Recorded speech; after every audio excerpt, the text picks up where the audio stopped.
Hey guys, welcome to another episode of The Vinyl Den, your channel for record collecting by record collectors. My name is Nick. I'm Ian. And today we're going to talk about greatest hits collections. If you haven't done so yet, make sure you click on that link down below. Go check out the Vinyl Den Facebook group. I know I say it every episode, but just a cool place to continue the music conversation. Doesn't necessarily have to be about vinyl records. We talk CDs and cassettes. Just music in general. Music in general. There's also a couple other links down there. There's one for the Vinyl Den merch page. If you want these cool Vinyl Den t-shirts. There's actually some other different designs on there, which I need to buy a couple of them. But so you can check that out. There's a link for the Vinyl Den Patreon page if you want to support the show. So it was greatly appreciated. And there's also a link down below for the new Vinyl Den Spotify playlist where we're kind of updating music that we're talking about during the week, during the show. So make sure you check those out. If you enjoyed the episode, make sure you give us the old thumbs up. Hit that subscribe button down below. And make sure you hit that notification bell so you're notified every time we release new episodes. So my opinion on greatest hits collections has really changed a lot over the years. I will say when I was still collecting CDs, before I got into the digital craze, the MP3 craze, and then back into vinyl over the last several years, I wasn't a fan of greatest hits collections. My whole opinion has always been, if I like a band, I'm just going to buy all their albums. Right.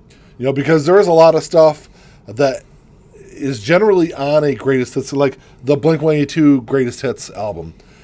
It's kind of like just the radio hits.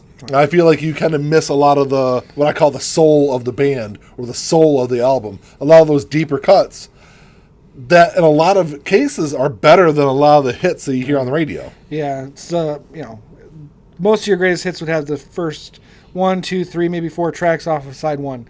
And all the best songs are on side 2. Yeah. You know, I mean, going back, that's not true, but it's kind of true for a lot of albums anyway. Yeah.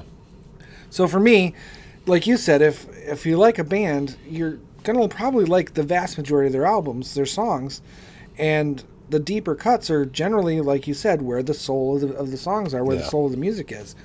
So I've always kind of avoided greatest hits too, unless there's an unreleased track on it. Yeah. Then I'll go and I'll buy it because I'll buy an entire album for one song if it's a band I like, because at least I know I like the other songs too. Yeah. So I've always done it for unreleased stuff, but very rarely will you ever see me with greatest hits. But I think you and I might be going in the same direction in terms of. Well, I'll say that changing. When I think of like the big popular hits, take Cherry Pie off of the album Cherry Pie. That wasn't a song that the band really wanted to make. That was more of a label driven kind of, because they wanted one of those radio friendly hits for the album. So that was a song that kind of got thrown on there. Unskinny Bop is another song that by Poison. That Poison hated that song. Yeah. They didn't want that on their album. No, and the video for it stunk. Yeah, I like that album a lot, but that video and song are not my favorites. It was. But those are kind of like the things you would see on a greatest hits album, where you might miss a lot of like the meat and potatoes kind of stuff that's on the album that really makes an album great in a lot of instances. Absolutely. So I think when I got back into vinyl several years ago, I think is when my opinion kind of started to shift when it came to greatest hits collections.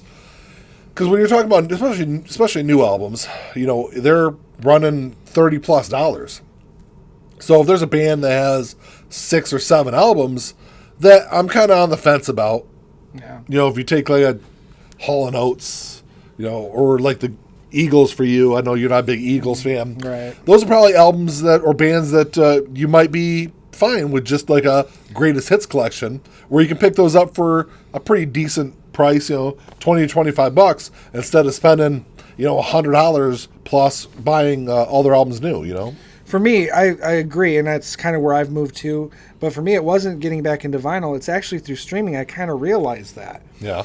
Where I was like, oh, I haven't heard something from Hall & Oates. And I'm like, oh, I want to go back. And it's like the first 5 or 6 songs they recommend are the only ones I even knew. Yeah. And going back and trying to listen to some of them, it's probably not really for me. But those other songs I like. Yeah. So I've kind of gained an appreciation for greatest hits in that same sense. Where you may not want their whole catalog. You just kind of want the meat and potatoes that were thrown out at us. And those are the good ones. And you're happy to have it. And going back to Blink-182's greatest hits album, as much as I'm a huge fan of Blink-182, sometimes I just want to hear some of the radio-friendly hits. Yeah. So I'm fine putting on the greatest hits and just listening through it, and or sometimes I'll pull out the entire album and listen to 2 or 3 albums. So I guess it really depends on what mood I'm in. If I'm able to get a greatest hits collection for a good price, it's generally, even if I do have several other albums, I'll generally pick up the greatest hits collection too. Because like I said, a lot of times there's I know on the Guns N' Roses greatest hits, there was stuff that's on there that's not available on vinyl. And those are the cases where at this point where I will only buy greatest hits if there's stuff that I don't have on other albums. Yeah.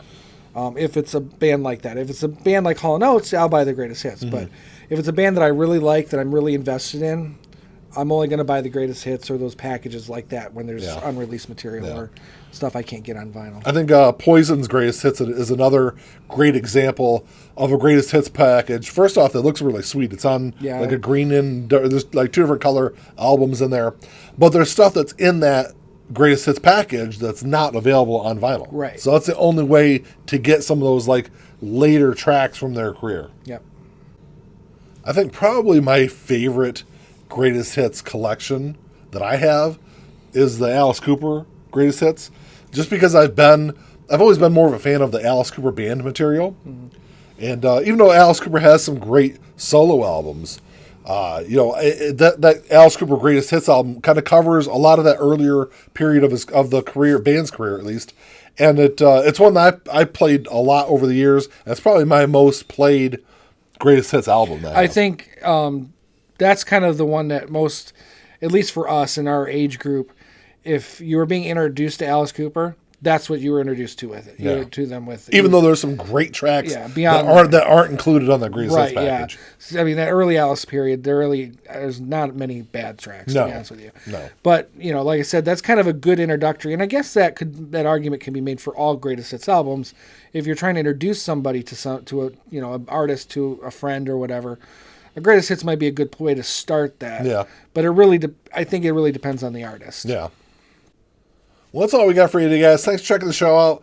Drop us a comment down below. Let us know what some of your favorite greatest hits collections are, or even if you're a fan of greatest hits collections. Because I know there's a lot of people out there that aren't, that are more like the completionist kind of fan. And if you like a band, you buy their albums, and you don't kind of mess with the greatest hits packages. In some cases, those people might even buy the greatest hits to be complete, but you never know. I've done that with bands also. So let us know what you guys think. If you enjoyed the episode, make sure you give us the old thumbs up.